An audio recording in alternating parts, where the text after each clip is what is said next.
Hello everyone. ಇವಳೇನಪ್ಪ ಹಿಂಗ್ ನಿಂತ್ಕೊಂಡು ಏನ್ ಮಾಡ್ತಿದ್ದಾಳೆ ಅಂತ ಥಿಂಕ್ ಮಾಡ್ತಿದ್ದೀರಾ? ಏನಪ್ಪಾ ಅಂದ್ರೆ ನಮ್ ತಂಗಿ ಕಾವ್ಯದು ಬರ್ಡೇ ಇದೆ ನಾಳೆ. ಹಾಗಾಗಿ ನಾನು ಹಿಂದಿನ ದಿನ ಅವಳಿಗೆ ಗೊತ್ತಾಗ್ಲಿಲ್ಲಂಗೆ ಅವ್ಳು ಮಲ್ಕೊಂಡಾಗ ಅವಳ ಗಿಫ್ಟ್ ನ ಪ್ಯಾಕ್ ಮಾಡೋಣ ಅಂದ್ಬಿಟ್ಟು ನಮ್ಮ ಮನೇಲಿ ಹಳೆ ಗಿಫ್ಟ್ಸ್ ಕೊಟ್ಟಿರ್ತಾರಲ್ವಾ, ಅದ್ರದ್ದು ಕವರ್ ಇರುತ್ತೆ. ಆ ಕವರ್ನ ತಗೊಂಡು ಅವಳ ಬರ್ಡೇಗೆ ಇವಾಗ ಗಿಫ್ಟ್ ಪ್ಯಾಕ್ ಮಾಡ್ತಾ ಇದೀನಿ. ಸೊ ಅದೆಲ್ಲ ಮುಗಿಸ್ಕೊಂಡು ಅದು ಅವ್ಳು ಕಾಣ್ಬೇಡ್ದು ಅಂದ್ಬಿಟ್ಟು ಬಟ್ಟೆ ಒಳಗೆಲ್ಲ ತುಂಬಿಟ್ಬಿಟ್ಟು ಅವಳು ಕಾಣಿಸ್ಬೇಡ್ದು ಅದು ಅಂತ ಅನ್ನೋ ಫುಲ್ ಕಾನ್ಶಿಯಸ್ ಅಲ್ಲಿ ತಗೊಂಡ್ ಬಂದಿದ್ದಾಯ್ತು. ಅದೆಲ್ಲ ಆದ್ಮೇಲೆ ಟೈಮು 4:40 ಆಗಿತ್ತು. ಅವಾಗ ಅವ್ಳು ಮಲ್ಕೊಂಡ್ಲು, ಲೈಕ್ ಲೇಟಾಗ ಮಲ್ಗಿದ್ದವಳು. ಹಾಗಾಗಿ ಅವಳಿಗೆ ಕಾಣ್ಲಿಲ್ಲಂಗೆ ಗಿಫ್ಟ್ ನ ತಗೊಂಡ್ ಹೋಗ್ಬಿಟ್ಟು ಅವಳ ದಿಮ್ಮಿನ ಕೆಳಗಿಡೋಣ ಅಂದ್ಬಿಟ್ಟು ನಾನು ಮೆತ್ತಗೆ ಹೋಗ್ತಾ ಇದ್ದೀನಿ ಇಲ್ಲಿ. ಆದ್ರೆ ಅವಳಿಗೇನು ಗೊತ್ತಾಗೋದೇ ಇಲ್ಲ ನಾನು ಏನ್ ಮಾಡ್ದೆ ಅನ್ನೋದು, ಬಿಕಾಸ್ ಅವಳು ಡೀಪ್ ಸ್ಲೀಪ್ ಅಲ್ಲಿ ಇದ್ಲು. ಹಾಗಾಗಿ ಹೋಗಿ ಇಟ್ಟಿದ್ದೆ. ಬಟ್ ಮಾರನೇ ದಿನ ಬೆಳಗ್ಗೆ ನೋಡಿ ಸಿಕ್ತಿತ್ತೆ ಅವಳ ಕೈಯಲ್ಲಿ ಅಂತ ಅನ್ಕೊಂಡ್ರೆ ಅವಳು ಹುಡುಕ್ಲೇ ಇಲ್ಲ. ಆಮೇಲೆ ನಮ್ಮಮ್ಮ ಬೆಡ್ ಅಲ್ಲಿ ಒಂದು ಸರ್ಪ್ರೈಸ್ ಇದೆ, ಬೆಡ್ ಕ್ಲೀನ್ ಮಾಡು ಅಂತ ಹೇಳಿದ್ಮೇಲೆ ಅವಾಗ ನೋಡಿ ತಗೊಂಡಿದ್ಲು. ಅದೆಲ್ಲ ಇಲ್ಲಿ ಅನ್ಪ್ಯಾಕ್ ಮಾಡ್ತಾಳೆ. ಅವಳಿಗೆ ಅನ್ಪ್ಯಾಕ್ ಮಾಡೋದಂದ್ರೆ ತುಂಬಾ ಇಷ್ಟ. ಹಾಗಾಗಿ ಎಲ್ಲ ಬರ್ಡೇ ಗಿಫ್ಟ್ಸ್ ಪ್ಯಾಕ್ ಮಾಡಿದ್ದೆ. ಅದಕ್ಕೆಲ್ಲ ಹೈಡ್ಗೆ ಮಾಡಿದ್ದೆ ಸೊ ದಟ್ ಅವಳು ಹುಡುಕಿ ತಗೊಳ್ಳಿ ಅಂತ. ಆದ್ರೆ ಇವಳು ಸ್ವಲ್ಪ ಹೈಡ್ ಮಾಡಿರೋದನ್ನ ಹುಡುಕಕ್ಕೆ ಕಷ್ಟಪಟ್ಲು. ನಾವು ಫೈನಲಿ ಹಂಗೆ ಹಿಂಟ್ಸ್ ಕೊಟ್ಟು ಹುಡುಕ್ಸಿದ್ದಾಯ್ತು. ಅದಾದ್ಮೇಲೆ ಇವತ್ತು ಟಿಫನ್ಗೆ ನಮ್ದು ಚೋಳೆ ಭಟೂರಿ ಆಗಿತ್ತು, ಬಿಕಾಸ್ ಬರ್ಡೇ ಗರ್ಲ್ ಮೇಡಮ್ದು ಡಿಮ್ಯಾಂಡ್ ಮೇಲೆ. ಆಮೇಲೆ ಅವಳ ಬರ್ಡೇಗೆ ನಾವು ಸ್ವಲ್ಪ ಡೆಕೋರೇಷನ್ ಮಾಡೋಣ ಅಂದ್ಬಿಟ್ಟು ಬಲೂನ್ಸ್ ತರಕ್ಕೆ ಹೋಗಿದ್ವಿ. ನಾನು ನಮ್ಮ ತಂಗಿ ಮತ್ತೆ ತಮ್ಮ 3 ಜನನು ಹೋಗಿದ್ವಿ. ನಮ್ಮ ಕಸಿನ್ಸ್ ಆಬ್ವಿಯಸ್ಲಿ ಯಾವ ಫಂಕ್ಷನ್ಸ್ ಆದ್ರೂ ನಮ್ಮ ಮನೆಗೆ ಬರ್ತಾರೆ. ಅದಕ್ಕೆ ಅವ್ರ ಜೊತೆ ಸೇರ್ಕೊಂಡು ನಾವೆಲ್ಲ ಇಲ್ಲಿ ಲೈಕ್ ಬಲೂನ್ ಊದಿ ಅದನ್ನ ಕಟ್ಟಿ ಇಡ್ತಾ ಇದ್ವಿ. ಅದಕ್ಕೆ ಸದ್ಯಕ್ಕೆ ಮಟ್ಟಿಗೆ ಮಾತ್ರ.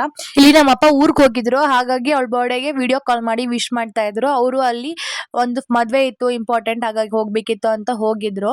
ಅದರಲ್ಲಿ ವಿಡಿಯೋ ಕಾಲ್ ಅಲ್ಲಿ ಮಾತಾಡ್ತಾ ಇದ್ರು. ಈ ಟೈಮ್ ಅಲ್ಲಿ ಅವಳು ಗಿಫ್ಟ್ ಹುಡುಕ್ತಾ ಇದ್ಲು. ಅದಕ್ಕೆ ಅವಳು ವಿಡಿಯೋ ಕಾಲ್ ಕಾನ್ಸಂಟ್ರೇಟ್ ಮಾಡೋದಕ್ಕಿಂತ ಗಿಫ್ಟ್ ಹುಡುಕದೆ ಬಾರಿ ಎಂತೂಸಿಯಾಸಮ್ ಆಗಿ ಹುಡುಕ್ತಾ ಇದ್ಲು.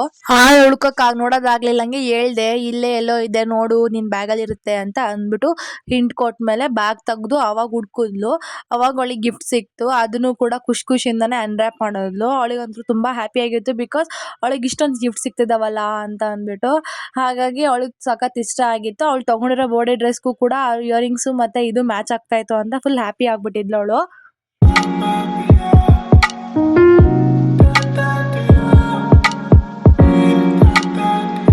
ಸೊ ಅವಳು ಅದನ್ನ ನೋಡ್ಬಿಟ್ಟು ತುಂಬಾ ಖುಷಿ ಪಟ್ಲು. ಅವಳಿಗಂತೂ ಫುಲ್ ಎಕ್ಸೈಟ್ಮೆಂಟ್, ಯಾಕಂತಂದ್ರೆ ಇನ್ನೂ ಗಿಫ್ಟ್ಸ್ ಇದಾವೆ ಹುಡುಕ್ಬೇಕು ನಾನು ಅಂತ ಅಂದ್ಬಿಟ್ಟು. ಹಾಗಾಗಿ ನಾವು ಆ ಗ್ಯಾಪಲ್ಲೇ ಬರ್ಡೇಗೋಸ್ಕರ ಅವಳದು ಬಲೂನ್ಸ್ ಎಲ್ಲ ತಗೊಂಬಂದು ಹೂ ಬಿದ್ದೆಲ್ಲ ಆಗಿತ್ತಲ್ವಾ, ಅದನ್ನ ಇವಾಗ ನಾನು ಸ್ಟ್ಯಾಕ್ ಅಪ್ ಮಾಡ್ತಾ ಇದ್ದೀನಿ ದಾರದಿಂದ. ಇದೊಂದು ನನ್ನ ಟೆಕ್ನಿಕ್ಕು. ದಾರ ತಗೊಂಡು ಈಗ 3 ಬಲೂನ್ಸ್ನ ಈಗ ಜೋಡಿಸ್ಕೊಂಡು ಹೋಗ್ತೀನಿ. ಅದು ಅವಾಗ ಲೈಕ್ ಸ್ಟ್ರೇಟ್ ಡೆಕೋರೇಷನ್ ಮಾಡಕ್ ಬರ್ತಾರಲ್ವಾ, ಅದೇ ತರನೇ ಸ್ಟ್ರೇಟ್ ಆಗಿ ಆಗುತ್ತೆ. ಅದನ್ನ ಆಮೇಲೆ ಯಾವ ಶೇಪ್ ಬೇಕೋ ಆ ಶೇಪಲ್ಲಿ ದಾರ ಕೊಟ್ಬಿಟ್ಟು ಕಟ್ಕೊಂಡ್ಬಿಡ್ತೀನಿ.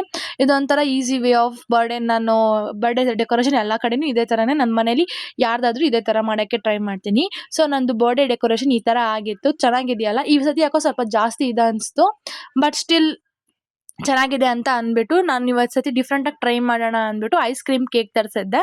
ಸೊ ಅವಳಿಗೆ ಐಸ್ ಕ್ರೀಮ್ ಅಂದ್ರೆ ಇಷ್ಟ, ಹಾಗಾಗಿ ನಾನು ಐಸ್ ಕ್ರೀಮ್ ಕೇಕ್ ತರಿಸೋಣ ಅಂದ್ಬಿಟ್ಟು ಐಸ್ ಕ್ರೀಮ್ ಕೇಕೆ ತರಿಸಿದೆ. ಹಾಗಾಗಿ ಅವಳಿಗೆ ಫುಲ್ ಹ್ಯಾಪಿ ಆಗ್ಬಿಟ್ಟಿದ್ಲು. ಅವಳು ಎಕ್ಸ್ಪೆಕ್ಟ್ ಮಾಡಿರಲಿಲ್ವಂತೆ ನಾನು ಐಸ್ ಕ್ರೀಮ್ ಕೇಕ್ ತರಿಸ್ಬೋದು ಅಂತ, ನಾರ್ಮಲ್ ಐಸ್ ಕೇಕ್ ತರಿಸ್ಬೋದು ಅಂತ ಅನ್ಕೊಂಡಿದ್ಲು. ಆಮೇಲೆ ಅವಳು ಬರ್ಡೇ ವಿಶಸ್ ಎಲ್ಲ ಮಾಡಿಬಿಟ್ಟು ಲೈಟಿಂಗ್ ಕ್ಯಾಂಡಲ್ ಎಲ್ಲ ಹಚ್ಚಿದ್ವಿ. ಇದು ಮ್ಯಾಜಿಕಲ್ ಕ್ಯಾಂಡಲ್ಸ್ ಅಂತ ತಂದಿದ್ವಿ, ಆದರೆ ಅಷ್ಟೊಂದು ವರ್ಕೌಟ್ ಆಗಿಲ್ಲ, ಸ್ವಲ್ಪ ಮಾತ್ರ ವರ್ಕೌಟ್ ಆಯಿತು. ಅದನ್ನೆಲ್ಲ ನೋಡಿ ಎಂಜಾಯ್ ಮಾಡಿ.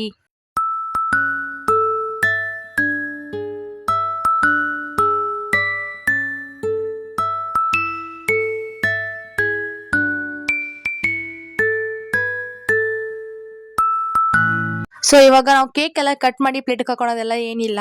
ನಾವೆಲ್ಲ ಕಸಿನ್ಸ್ ಆಗಿದ್ರಿಂದ ನಾವೆಲ್ಲ ಹಂಗೆ ಸ್ಪೂನ್ ತೊಗೊಂಡು ಹಂಗೆ ತಿನ್ಬಿಡ್ತೀವಿ.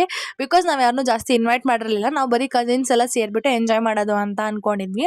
ಅವರು ಇಷ್ಟು ದೊಡ್ಡ ಗಿಫ್ಟ್ ತಂದಿದ್ರು ಅವಳಿಗೋಸ್ಕರ. ಅದ್ರಲ್ಲಿ ತುಂಬ ಗಿಫ್ಟ್ ಐಟಮ್ಸ್ ಇತ್ತು.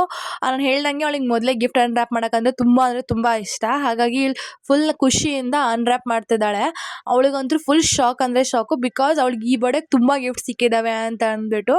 ಅದಕ್ಕೆ ಫುಲ್ ಖುಷಿಯಿಂದ ಅನ್ರ್ಯಾಪ್ ಮಾಡ್ತಿದ್ದಾಳೆ.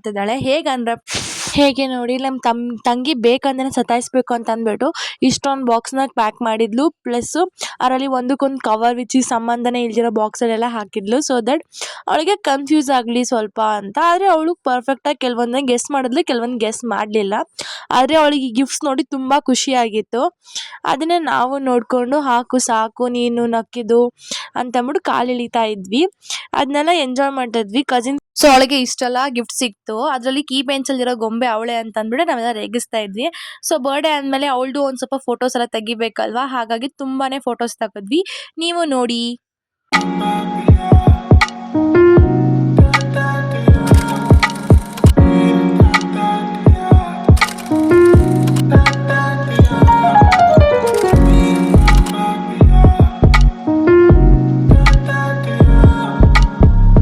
ನಮ್ ತಂಗಿರ್ನ ಬಿಡಕ್ಕಂತ ಹೋಗಿದ್ದೆ. ಅಲ್ಲಿ ಅವರು ತುಂಬಾ ಹೊತ್ತಿಂದ ಏನೋ ಎಲೆಕ್ಟ್ರಿಕಲ್ ಕೆಲಸ ಮಾಡ್ತಿದ್ರಂತೆ. ಅದು ಫೈನಲಿ ಸಕ್ಸಸ್ಫುಲ್ ಆಯ್ತು ಅಂತ ನೋಡ್ಕೊಂಡು ಖುಷಿ ಪಟ್ಟು.